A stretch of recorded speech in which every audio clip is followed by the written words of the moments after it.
Rain taps softly against the window. They say every choice has a price, but I never thought mine would cost someone their peace. My name is Aria, and 3 months ago, I agreed to break a man's heart for money. You need the money, don't you? That's what Clara said. All you have to do is make him fall for you, then leave. Easy. I told her it was wrong. She laughed. Wrong? Please. He's rich, heartless, and deserves it. You'll thank me when you see the cash. Maybe she was right. I was desperate. My rent was overdue. My mother was sick. And Adrian Hale was just a name on a photograph. He looked cold, distant, like someone who didn't believe in love anymore. The plan was simple. Meet him. Charm him. Leave before the truth found me. But when our eyes met for the first time, I realized nothing about this plan was going to be simple. He looked at me confused. Do I know you from somewhere? I smiled. Maybe in another life. And that's how it started. A lie that felt too much like fate. That night, I shook hands with guilt and fell in love with the one man I was paid to destroy. The next morning, I stood outside Hale Art Gallery. Heart racing, palms cold. He was inside, the man I was supposed to deceive. Adrian Hale. He looked nothing like the photograph. Softer, sadder, like someone who'd forgotten how to smile and was trying to remember how. I told myself it was just a game. Smile, flirt, leave. But when his eyes met mine, the world went quiet. He said, "Funny, I don't usually see new faces here." I laughed. It wasn't real, but it felt real enough to hurt. "I just moved to the city," I said. "Lie number 1. He nodded slowly. "Then welcome to the place people come when they're looking for something they've lost." There was pain in his voice, the kind that lingers in empty rooms and half-read letters. And for the first time, I forgot the script Clara made me memorize. He told me he painted once, before his father died, before love became something that only existed on canvas. I wanted to tell him the truth right then, that I wasn't who he thought I was, that this smile wasn't mine, but instead, I said the words that would haunt me later. "Maybe you'll paint again for me." He smiled, and that's when I knew the lie had begun to feel too real. Days turned into weeks, and somehow, Adrian became my favorite part of every day. Coffee dates that weren't supposed to matter turned into long talks about everything and nothing. He'd listen, really listen, like every word I said meant something. He wasn't like anyone I'd ever met. He didn't try to impress me. He didn't hide behind money or power. He just existed, quietly, honestly. But honesty was the one thing I couldn't give back. Every time he looked at me with those soft, trusting eyes, a voice inside whispered, "He wouldn't be smiling if he knew who you really are." One evening, we sat by the riverside. He told me about his father, how losing him made the world smaller, quieter, colder. "I stopped painting after he died," he said, "because everything I drew reminded me of him." I didn't know what to say, so I just reached for his hand. And for a moment, I forgot why I was even there. That night, Clara called. "Don't get too comfortable, Aria. Remember the plan." The plan I was slowly destroying with every heartbeat. Because Adrian wasn't supposed to make me feel safe. He wasn't supposed to make me believe in something real. But he did. And the scariest part, I didn't want it to end. Love isn't loud. It doesn't announce itself. It just happens. Quietly, slowly. Until one day you realize your heart's no longer yours. That's how it felt with Adrian. It was in the small things. The way he looked at me when I laughed. The way his voice softened when he said my name. The way silence felt full when we were together. I kept telling myself it was just part of the plan. But every time I tried to pull away, something stronger pulled me back. One night he showed up outside my apartment, drenched from the rain, holding 2 cups of coffee. "I figured," he said with that shy smile, "if I can't stop thinking about you, I might as well bring caffeine as an excuse." I laughed, but my chest ached. Because he didn't know. He wasn't supposed to mean this much. We sat by the window, watching lightning dance across the sky. He talked about his dreams, his fears, his mother's loneliness. I wanted to tell him everything. The truth, the deal, the betrayal waiting to happen. but the words stayed trapped behind my lips. Instead, I whispered, "Promise me something." He turned to me curious. "What?" "That no matter what happens, you'll never stop believing in love." He smiled, confused. I could say the same to you. And in that moment, his hand brushed mine. The world went still. And I knew I was no longer pretending. I was falling. And this time, there was no plan to catch me. Guilt has a voice. It whispers when the world is quiet. And lately, it had started sounding like my own. Days turned into weeks, and every second I spent with Adrian made the lie feel heavier. He trusted me. He let me see the parts of him no one else did. And I was the one holding the knife behind my back. Then came the call. Aria. Clara's voice was sharp, cold, familiar. "It's time." My heart sank. "Time for what?" "To finish it," she said. "Make him fall harder, then disappear. We need the photos, the proof, everything." I hesitated. "I can't, not yet." She laughed bitterly. "Oh no, don't tell me you've actually fallen for him." Silence. My silence said enough. Clara's tone changed, darker. "You listen to me, Aria. You owe me. That money saved your mother's life. Don't go soft now. Do what you were paid to do." The call ended, and I stood there, frozen, breathless, trembling. That night, Adrian called. His voice was calm but warm. "Dinner tomorrow? My mom's been asking to meet you." I wanted to scream, to run, to tell him everything. But all I said was, "Of course," because by then I knew I couldn't keep lying much longer. And if I didn't confess soon, the truth would destroy us both. Confession day. That's what I called it. The day I promised myself I'd finally tell him everything.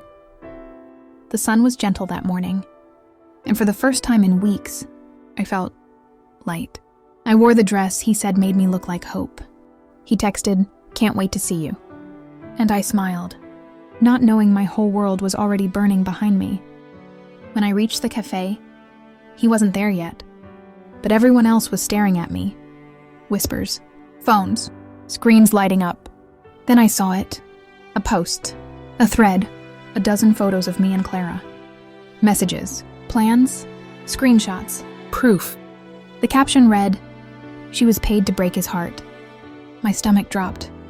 My hands shook. And before I could even breathe, he was there. Adrian, phone in hand, eyes cold. "Tell me it's not true," he said. His voice wasn't angry. It was broken. I tried to speak, to explain, but no words came out. He laughed, quietly, painfully. "I thought you were different, Aria." He stepped back. Once, twice. Like even breathing the same air as me hurt. "Was any of it real?" he asked. And that question, that single question, tore through me like a storm. I wanted to say yes, to scream yes, but all I could do was cry. He left before I could find the courage. And when the door closed behind him, the world went silent. My secret was out. Clara vanished. And the man I loved now looked at me like I was the lie itself. That night, the city slept. But I didn't, because the truth had finally set me free, just not the way I hoped. It's strange how silence can be louder than any goodbye. A week has passed. Maybe 2. I've stopped counting. His number still sits on my phone screen, but my courage never makes it past the call button. I moved out of my apartment yesterday. The neighbors whispered when they saw me. They had read the posts, the comments, the names. I became that girl, the one who traded love for money, and lost both. Clara, she disappeared. Deleted her number, her pages, as if she never existed. The money she promised, gone. All I had left was guilt. And the memory of a man who once looked at me like I was something sacred.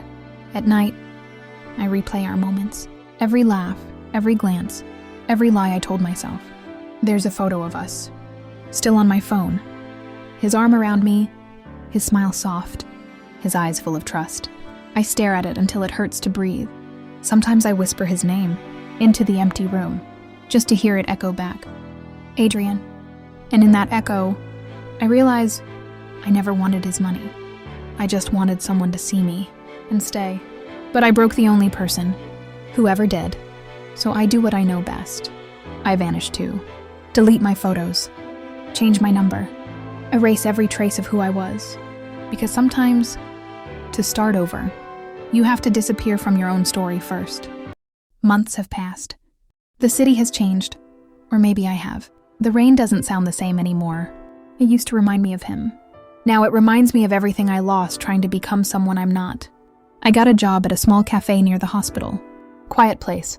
The kind where people come to heal from things they don't talk about. Maybe that's why I fit in. One evening, as I wiped down tables, I saw her, Mrs. Hale. She looked smaller now, weaker, her hair thinner than I remembered. I froze. Part of me wanted to hide. But something stronger, softer, made me walk toward her. "Mrs. Hale?" I whispered. She looked up, her eyes searching my face for a name. Then I saw it, recognition, followed by something I didn't deserve. "Kindness, Aria," she said quietly. "You were the girl who used to make him smile." My chest tightened. I didn't know what to say, so I just nodded. She sighed. "Adrian hasn't been the same since you left.